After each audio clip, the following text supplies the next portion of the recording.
လူတွေဟာမကောင်းမှန်းတော့သိကြတယ်အဲ့ဒီမကောင်းမှုအကုသိုလ်တွေကဘယ်လိုလုပ်ပြီးလွတ်မြောက်ရမလဲဆိုတဲ့အခါကျတော့အတွေးတွေဟာလွဲမှားကြတယ်လမ်းစဉ်တွေကမှားနေကြတယ်ဆိုတော့ကိုလှုပ်တာမကောင်းမှုဆိုတာမသိဘူးမဟုတ်သိတယ်မကောင်းတဲ့အမှုဆိုတာသိနေကြတယ်လူလောကမှာဒုစရိုက်မှုဆိုတာလည်းသိတာပဲမကောင်းတဲ့အလုပ်ဆိုတာလည်းသိနေတာအဲ့ဒီမကောင်းမှုတွေကိုတော့မကောင်းမှုမှန်သိပြီမဲ့လို့လုပ်နေတာလုပ်တာလုပ်တယ်မကောင်းမှုရဲ့အပြစ်ပေးမှကျတော့ကြောက်တယ်ကြောက်တဲ့အခါကျတော့မလုပ်တော့ဘူးအဲ့ဒီမကောင်းမှုကတွေ့ရလွတ်ကြောင်းကြံစီကြတယ်လေဘာသာတိုင်းမှာရှိတယ်တစုံတစ်ခုလုပ်ပြီးဘာဖတ်ရမယ်ဆိုတာဖတ်တဲ့ဘာသာလည်းရှိတစုံတစ်ခုလုပ်ပြီးလို့ရှိရင်ဘုရားရှိတူးထောက်ပြီး confession လုပ်တဲ့ဆိုဘာသာလည်းရှိတယ်နော်အဲ့တော့ဘုရားဘာသာမှာလည်းပဲပြောမှဆိုရင်တော့ဩဃတနဲ့ကြောတာတို့ခုန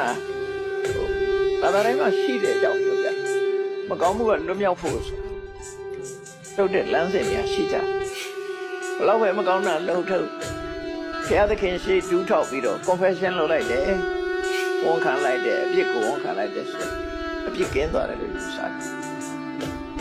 အေးမမရွေဘာသာတရားနဲ့ဆန့်ကျင်တဲ့လှုပ်ပြီးလို့ရှိရင်သူတို့သတ်မှတ်ထားတဲ့ကျမ်းစာကိုဖတ်လိုက်ရင်လည်းလွတ်တယ်လို့သူပြောကြတယ်ရှိတယ်ဘာသာတိုင်းမှာရှိဘာသာတိုင်းဘုရားဘာသာမှာလည်းရှိသို့တော့အနှစ်သာရချင်းကြတော့မတူဘူးဘုရားဘာသာကလွတ်တယ်လို့မပြောဘူးနော်အပြစ်ကိုတောင်းပန်လိုက်ရုံနဲ့လွတ်တယ်လို့ပြောတာမဟုတ်ဘူးအပြစ်ကိုနောက်ထပ်မဖြစ်တော့ဘုရားဘာသာမှာနောက်ကပါတော့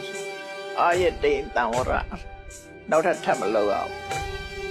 ဒါမျိုးထပ်မလုပ်အောင်လုပ်ပြီးသားအပြစ်ကလည်းပဲပျောက်သွားတာမဟုတ်ဘူးသို့တော့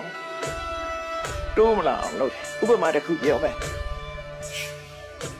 ဥပမာတစ်ခုပြောမယ်ကိုဘုရားဘာသာအကြောင်းကိုနားလည်အောင်လို့ပြောပြ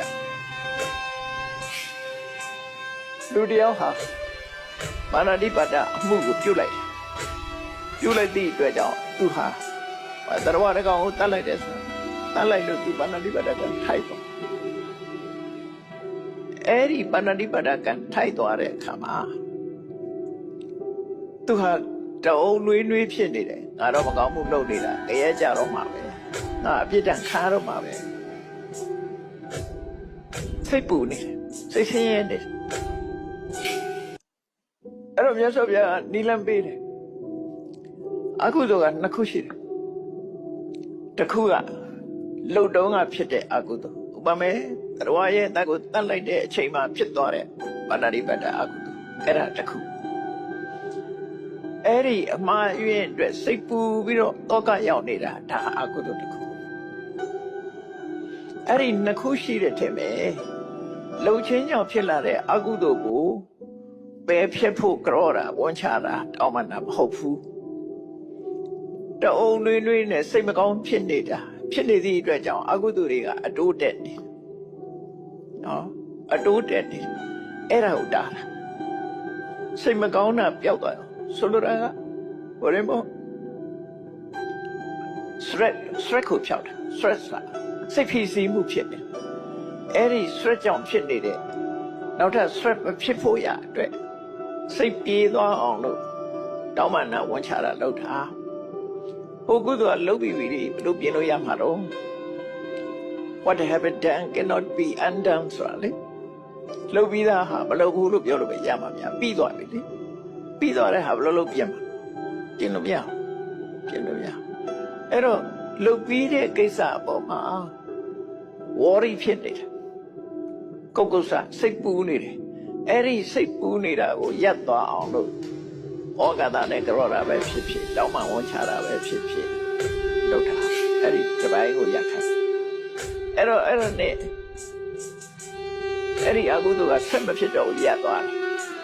ရပ်သွားတော့နောင်အခါမျိုးမှာဒါမျိုးတွေထပ်မဖြစ်ရအောင်အာယတိန်တံဝရံအပိစတိတဲ့နောက်ထပ်ဒါမျိုးမဖြစ်အောင်ထိတ်သိမ်းရမှာဖြစ်တယ်နောက်ဆက်တယ်အဲ့ဒါဘုရားဘာသာရဲ့ profession ပဲ ဘုန်းကြီးတွေဒေသနာကြားတယ်အာဘကိုဒေသနာကြားတယ်ဆိုတာလည်းအဲ့ဒါပဲသင်တော်တဲ့အာဘကြောင့်အပြစ်ကရှိပြီးသားပဲအဲ့ဒီအပြစ်ကိုလွတ်လို့မရဘူးလေပြင်လို့မရဘူးအဲ့ဒါဖြစ်သွားပြီလေ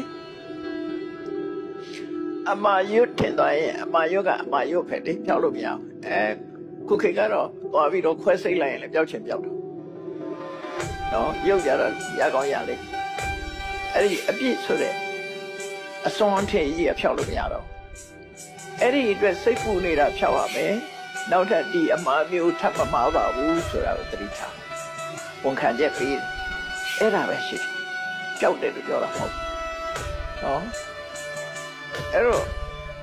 ဒီအမှားအတွက်စိတ်ပူနေတာတော့ရပ်သွားပြီပဲကြောင့်အကုသိုလ်မတက်လာတော့နောက်ထပ်လည်းထပ်မမှားတော့ဘူးဆိုရင်တခါတည်းနဲ့ရပ်သွားထပ်မမှားရင်မတိုးတော့ဘူးလေအခုတော့ဆက်မတိုးတော့ဆက်မတိုးတဲ့အခါကျတော့ကောင်းတာတွေဆက်လုပ်လိုက်တဲ့အခါကျတော့မကောင်းတာကတပြေးပြေးနောက်ရောက်ကောင်းတာကများလာပြီးတော့မကောင်းတာကလျော့နေသွားတယ်အဲ့ဒီနည်းနဲ့လွတ်မြောက်တာပျောက်တာတော့မဟုတ်ဘူးဒါဗုဒ္ဓဘာသာရဲ့ confession အဲ့လိုနားလဲအဲ့တော့အနိတ္တရာပိုင်းကမတူအနိတ္တရာပိုင်းတူတယ်လို့ပြောတာမဟုတ်ဘူးနော်သုတ်ထိဆိုတာပတ်သက်